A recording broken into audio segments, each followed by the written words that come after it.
السلام علیکم، آپ دیکھ رہے ہیں کے نیوز ایچ ڈی۔ میں ہوں حارث علی شاہ گیلانی۔ چلتے ہیں آج کی اہم خبروں کی طرف۔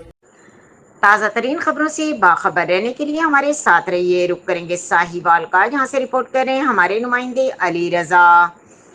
34واں سالانہ محفل نعت رسول مقبول صلی اللہ علیہ وآلہ وسلم لیاقت چوک نت سکھ چین والی گلی میں زیر سایہ پیر طریقت رہبر شریعت عاشق رسول حضرت پیر صوفی میاں مراد علی بودلہ نقشبندی مجددی قند باری منعقد ہوا۔ پروگرام کا باقاعدہ آغاز تلاوت کلام پاک سے کیا گیا۔ بعد ازاں پاکستان کے نامور خوانوں نے حضور اکرم صلی اللہ علیہ وآلہ وسلم کی بارگاہ اقدس میں نعت شریف کا نذرانہ پیش کیا،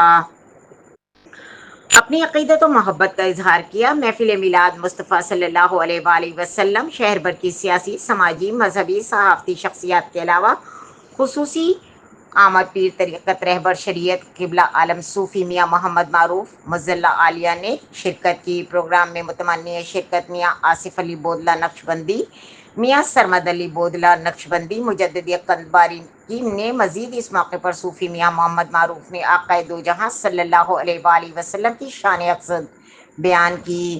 محفل نعت میں مدرسہ شاہ میں نور کی طلبہ نے بڑی تعداد میں شرکت کی اور آقا دو جہاں صلی اللہ علیہ وآلہ وسلم کے حوالے سے نعرے بلند کیے۔